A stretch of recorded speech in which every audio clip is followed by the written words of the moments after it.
Sejak didirikan sebagai sebuah republik pada tahun 1923, Turki telah mengembangkan tradisi kuat sekularisme. Konstitusi Turki mengatur kerangka hukum negara. Ini menetapkan prinsip-prinsip utama pemerintah dan menetapkan Turki sebagai negara terpusat kesatuan. Presiden dari republik adalah kepala negara dan memiliki peran seremonial. Sejak dari perubahan sistem kekhalifahan Utsmaniyah ke republik yang diterapkan oleh Mustafa Kemal, Mustafa melakukan banyak reformasi radikal, dengan tujuan mengubah negara Utsmaniyah Turki menjadi republik sekuler baru. Dengan adanya UU pemberian julukan tahun 1934, Parlemen Turki memberikan gelar Ataturk kepada Mustafa Kemal. Pada tahun 1932, sebuah Al-Quran dalam bahasa Turki dibacakan di hadapan audiensi langsung dan disiarkan melalui radio. Pada tahun yang sama, Ataturk ingin mengajarkan agama dalam bahasa Turki kepada orang-orang Turki yang telah mempraktikkan Islam tanpa memahaminya selama berabad-abad. Semua Quran di Turki pada saat itu, dicetak dalam bahasa Arab kuno. Ada Al-Quran poliglot langka yang ditulis dalam bahasa Arab, Persia, Turki dan Latin dalam gaya tetrapla, disiapkan oleh Andrea Akolutus dari Bernstadt dan dicetak di Berlin pada 1701. Pada tahun 1924, 3 terjemahan Turki yang diterbitkan di Istanbul menimbulkan kontroversi. Pada tahun 1926, Majelis Turki mengeluarkan hukum sekularisasi. Perempuan dan laki-laki mendapatkan hak waris yang sama. Perceraian tidak lagi terjadi atas kemauan seorang suami. Salah satu orang tua mungkin menerima hak asuh anak. Namun, laki-laki masih memegang posisi sebagai kepala rumah tangga, dan perempuan tidak bisa bekerja di luar rumah atau bepergian ke luar negeri tanpa izin dari suami. Namun, dengan undang-undang baru, perempuan tidak hanya bisa mengajar di sekolah khusus perempuan tetapi juga di sekolah dasar, dan menengah campuran. Perempuan, selanjutnya, dapat memulai karir di bidang hukum, kedokteran, dan layanan publik, meskipun perubahan sosial bertahap dan terbatas. Kehidupan di pedesaan berjalan seperti sebelumnya. Sementara hukum tidak lagi mengakui pernikahan agama atau poligami, masyarakat pedesaan yang konservatif tetap melakukannya. Presiden Mustafa Kemal menyampaikan sejumlah pidato pada awal 20-an yang menekankan pembebasan penuh wanita di negara dan masyarakat Turki. Tugas kita yang paling mendesak saat ini, katanya berulang kali, adalah untuk mengejar ketinggalan dengan dunia modern, dan lebih jauh lagi, bahwa kita tidak akan mengejar ketinggalan dengan dunia modern jika kita hanya memodernisasi setengah populasi. Selama 1937, indikasi bahwa kesehatan Ataturk semakin buruk mulai muncul. Pada awal 1938, ketika dia dalam perjalanan ke Yalova, dia menderita penyakit serius.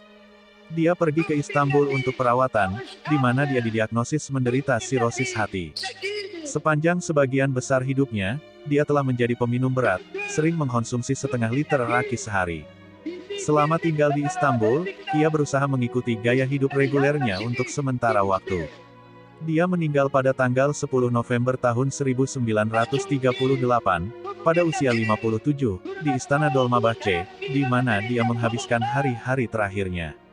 Jam di kamar tempat dia meninggal masih diatur ke waktu kematiannya, jam 9:05 pagi.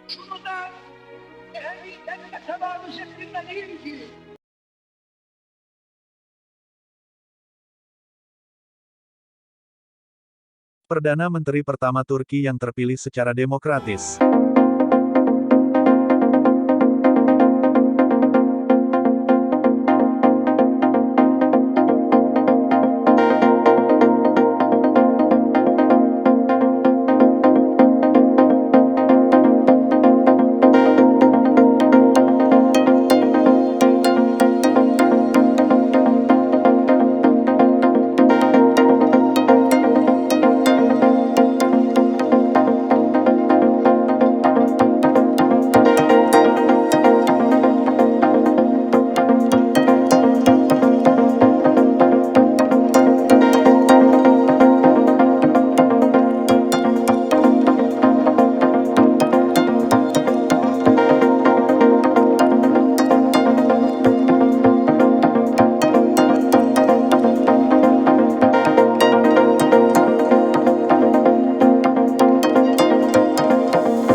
Pengajar Al-Quran.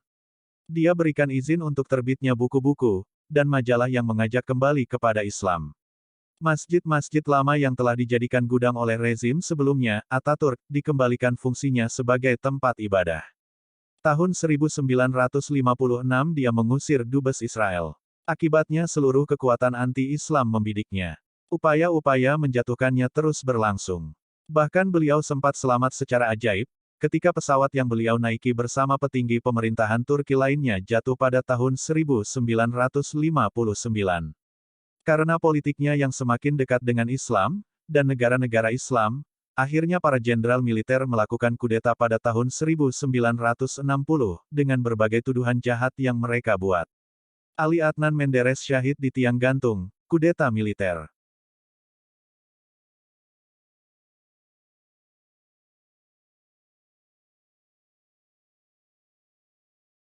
Recep Tayyip Erdogan, lahir di Istanbul, Turki, tanggal 26 Februari tahun 1954, adalah seorang politikus Turki yang menjabat sebagai Presiden Turki sejak 2014.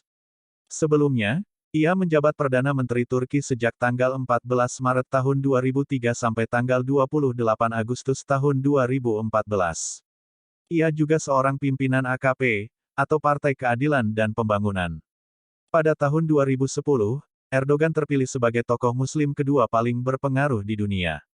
Turki adalah satu-satunya negara mayoritas Islam yang menganut paham sekuler. Di Turki urusan agama terpisah dengan urusan negara, dan pemerintahan. Sebagian besar penduduk Turki menganut agama Islam dengan persentase sebesar 99,8% umat Muslim, dari keseluruhan penduduk Turki. Sebagian besar Muslim di Turki mengikuti paham Sunni, dan sebagian kecil lainnya adalah kaum Syiah yang terdiri berbagai sekte, seperti Alevi, Jafari, dan Alawi. Menurut survei yang dilakukan oleh Lembaga Penelitian Sosial Prancis Ipsos, agama Kristen adalah agama terbesar kedua di Turki, dengan persentase sekitar 2% dari keseluruhan penduduk Turki. Sebagian besar orang Kristen di Turki berasal dari denominasi gereja-gereja Ritus Timur.